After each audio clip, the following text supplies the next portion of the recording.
Welcome back to the podcast, Redeemed. As we continue to talk about Saul, we kind of went through the first mistake, sort of kind of he made. Mm-hmm. Now he's kind of sealed the deal with this one.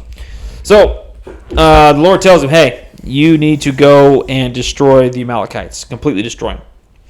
And what I mean completely destroy, he wanted them to wipe out women, children, infants, cattle, anything. Yep. If it breathed, it was dead. And he was so clear. Do not spare them. Put to death. And then he lists everything off. Yep. Mm-hmm. And and one of the questions is here, if you're thinking about this, that seems harsh. But, at some point, God was punishing that nation. Mm-hmm. Correct. You know what I'm saying? They had come to the point where God said, nope, it's time to wipe them out. Mm-hmm. And so that was what was going on. And so Saul does it to a certain point. But he doesn't follow through completely. No, he does not.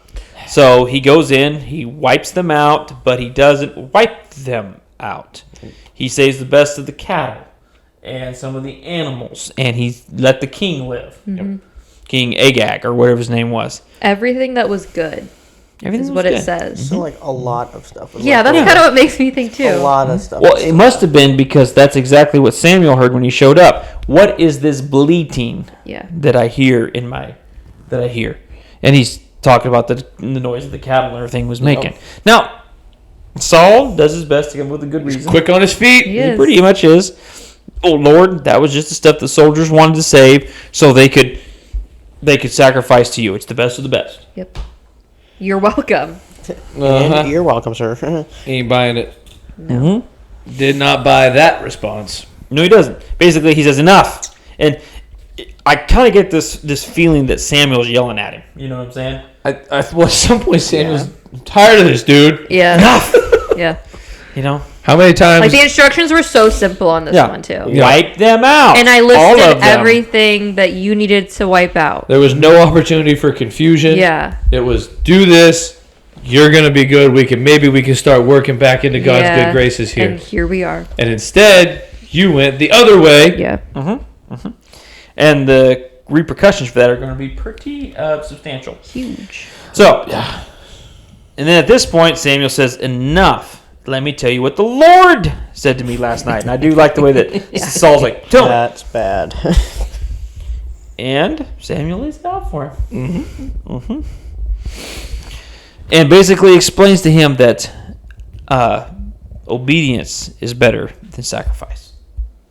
That's what he was looking for, is obedience. It says here that go, he said, I sent you on a mission saying, go completely destroy the wicked people, the Amalekites. Wage war against them until you wipe them out. Why did you not obey the Lord? Why did you pounce on the plunder? Why did you do evil in the eyes of the Lord? Saul had a bold response. But Some I did would say obey. a lie. A bold response. Half lie. Yeah, It's a white lie. It's a white lie. It's fine. I just Kind wonder of. if... Good. Because there's some people that I've met that they truly believe. It is true. So, maybe... I think that's where we're at. Maybe Saul, truly 1,000% really did believe Thought that he did what he was supposed to do. Mm-hmm. Up until the point where he said he was scared. Because he's going to say that again, that he was scared. Yeah. So once you get to that point, then I know that he knows he did what he wasn't supposed to do. Yeah, you did something wrong. Okay. And so he tries to once again explain why he did it and that he did this and whatever. But Samuel replies, then this is the part where he says that does the Lord delight in burnt offering sacrifices as much as in obeying the Lord? God wanted obedience. He didn't need sacrifices. He wanted obedience. He wanted Saul to listen and obey. Again, not complicated. Nope. But yet we do the same thing. Every single day. Oh, yeah, no, listen. When I said not complicated, I'm looking at myself in a mirror. Mm-hmm. Mm-hmm. It says, because you have rejected the word of the Lord, he has rejected you as king. What a powerful It's harsh. statement that was. That'll take the wind out of your sails. I mean, Yes, there's no gray there. It's completely. This is what it is. You're done. And that's coming down off of Saul just thought he had a win. Yeah. That's I important nailed to remember it, guys. too. He just technically on paper he won. It's I did that, But and I making sacrifices to you. He didn't totally obey God, so therefore he did not win and got No. rejected by God. Yep. And this is where we Saul confesses, basically. And he says, because now he realized he screwed up. Yeah. Yeah. And he says, I've sinned, I've violated the Lord's command, your instructions. And here we go. I was afraid of the men, so I gave in to them. So once again, we have Saul who's afraid. Yeah. It got him the last time too. Or in the other sense, now you're throwing out multiple stories. So either you can't be a king and be afraid, or you're just a liar. Yeah. Something. But anyways, here's Saul, no longer king. Coming soon. And then so he tries to convince Samuel to go back with him so that he can worship the Lord and maybe soothe the Lord over a little bit. Yeah, Samuel's had enough of Saul. Yeah. Yeah. Yeah. And Samuel turns to leave, and of course Saul then is panicking at this point. He caught hold of his robe and it tore. And immediately Samuel's like, the Lord has torn the kingdom of Israel from you today and has given it to one of your neighbors, to one better than you. Just kick him when he's down. Yeah. Hit him again. Yeah. Jeez. Yeah. I mean, Samuel wasn't pulling any punches at this point. No. Samuel was over. Samuel I think was done. And I don't think that he was done with Saul. He was frustrated with Saul because he knew what Saul could be. Yeah. You know what I'm saying? And I think he kind of regretted also, because it says later on, it says he mourned.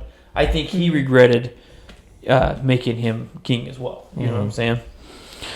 And that also, it's interesting here because you also see what kind of commitment that Samuel had. They bring the bad king or evil Amalekite king. There we go. Before him. And what does he do? Samuel kills him right then and there. Smites him. Done. Yep. And then Samuel left for Ramah, but Saul went to his home in Gibeah. And until the day Samuel died, he did not go to see Saul again. Now listen to this part. Though Samuel mourned for him, And here it comes. and the Lord regretted that he made Saul king over Israel. Uh-oh. Ouch. That's Yeah. not good. Ouch. That's That's a powerful statement. That's bad. Mm-hmm. It's like Adam and Eve bad. That God said that. Mm-hmm. God regretted making Saul king. Like, that one's on me. That's my bad. Yeah. That's.